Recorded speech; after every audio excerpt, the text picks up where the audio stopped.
أحد سوالف.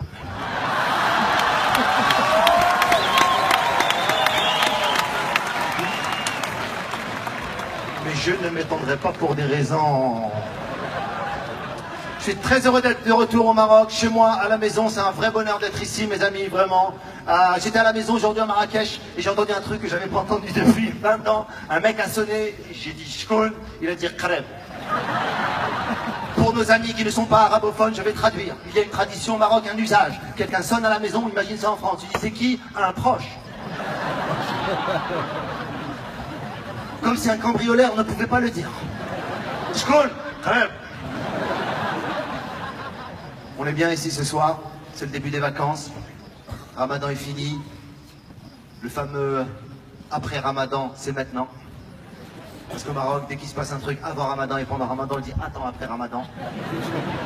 Et ben c'est maintenant les amis, après Ramadan.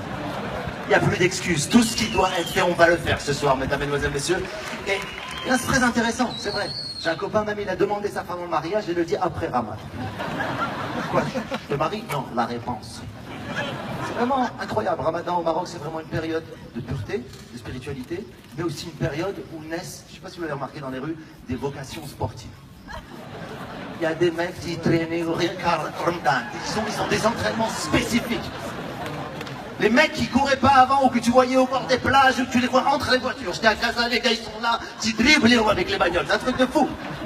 J'étais à Casa hier, ma ville natale, je sais pas s'il y a des gens de Casa ce soir. Casa, ils sont toujours... Ils savent pas pourquoi, mais Casa. Ils t'envoient de l'énergie et après ils réfléchissent. Alors que Rabat, ils sont là, mais ils osent pas. Casa, ma ville, la seule ville au monde où dans les écoles on apprend aux jeunes qui passent le permis que quand le feu il passe au vert, il faut klaxonner. Casa, la seule ville au monde où les piétons doivent mettre la ceinture de sécurité. Il y a vraiment des gens de Rabat ce soir? Quelle politesse, quelle éducation, quelle finesse. Rabat, la seule ville au monde où les cambrioleurs ils sonnent avant de cambrioler. Bonjour, on va prendre une télé de 3 jours. Marhaba. Et comme c'est la ville de l'administration, il te faut signer un papier. Il y a des gens de Fès, de Fassi, une fois ça, ils sont là. Sérieux? Normalement vous êtes là? Qu'est-ce qui s'est passé? Fois ça, on régressait. Fois ça, le Marrakech du riz, normalement vous êtes au premier rang.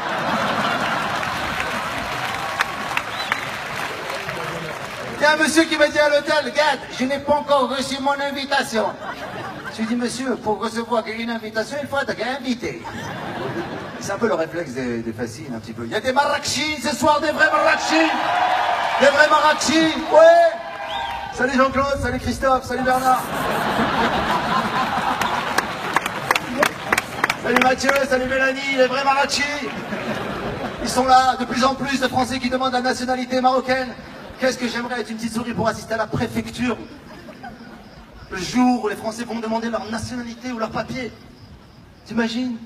Ils leur demandent des pièces incroyables. Et le gars content, il venge toute la communauté marocaine de France. Il nous faut 2 photocopies de vous, gars. Vous allez vous asseoir là-bas, on vous appelle peut-être aujourd'hui ou là demain. Ah, ça hein. Le Maroc, le seul pays au monde où on te demande un document qui n'existe nulle part ailleurs, les amis, je ne l'invente pas, un certificat de vie. Tu t'es présenté toi-même là-bas, bonjour, ça suffit pas pour lui, c'est pas assez vivant.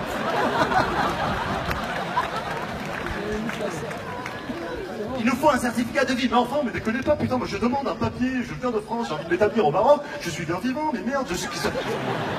Ça me tue, ça. Ah, voilà.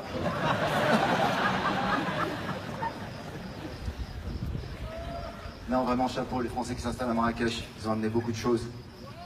Ils connaissent bien le Maroc, mieux que nous parfois. Tu connais ces Français qui connaissent des petits blecs dont on n'a jamais entendu parler? Écoute, j'étais à Sidi Iknila, le près de Fidilistan.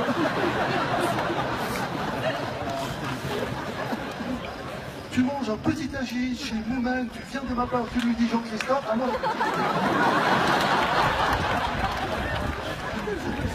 Il va te faire un tagine au foie gras. Merde, dis long gars, non mais vous l'avez transformé, ce gars, merde, qu'est-ce qui s'est passé? Je connais une petite plage, écoute, c'est bien simple, tu y vas, il n'y a personne. Tu connais un Marocain qui a envie d'aller là où il y a personne? Les Marocains, ils ont envie qu'on les voit aller quelque part pour dire, ah, j'ai pas été, il y avait trop de monde, tu vois, il faut qu'il en parle, quoi. On aime voyager. D'ailleurs, on est très attaché à notre passeport. Le Marocain a un rapport avec son passeport que aucun autre pays au monde n'a. Pour nous, le passeport, c'est sacré.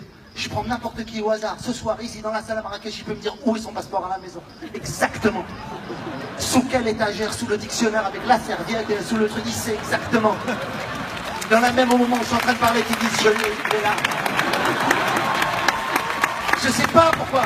Il y a même des gens, mesdames, mesdemoiselles, messieurs, que le passeport, ils le donnent à leurs parents. Ils ont 40 ans, 50 ans, à chaque fois qu'ils veulent voyager, ils passent chez les parents. Et le premier contrôle qui passe avant la douane, c'est les parents. Oh, tu vas faire, vas-y, mais pourquoi? Avant d'arriver à Marrakech, j'ai dit à ma copine, c'est bon ma chérie, t'es prête, t'as prêt tes affaires, on y va, ok, c'est parti, on prend un petit déj, on y va. T'as ton passeport? Elle m'a dit, mon passeport. Alors, non, mais bon, quoi? Quoi? Je lui ai dit, mais non, il n'y a pas. Elle a dit, on prend le petit déj, après on le cherche, il n'y a pas de petit déj, il n'y a rien, ferme la porte, on sort pas d'ici, on trouve le passeport. Ouais. J'ai un passeport marocain. Bon, j'avoue que je l'utilise pas beaucoup en ce moment aux États-Unis, j'avoue. Pour des raisons évidentes, je suis fier de mes origines, mais bon, en ce moment, t'as pas envie d'arriver à la douane américaine avec un passeport vert avec des grandes lettres en arabe et 2 lions. Et dire, je fais un comique. Donc j'ai un autre passeport, j'utilise un autre passeport, le seul problème c'est qu'ils ont mis mon lieu de naissance sur ce passeport. La dernière fois que j'ai été aux États-Unis, le mec l'a vu, il a dit « Born in Morocco ». J'ai dit « Yes ». Il m'a dit « Why ».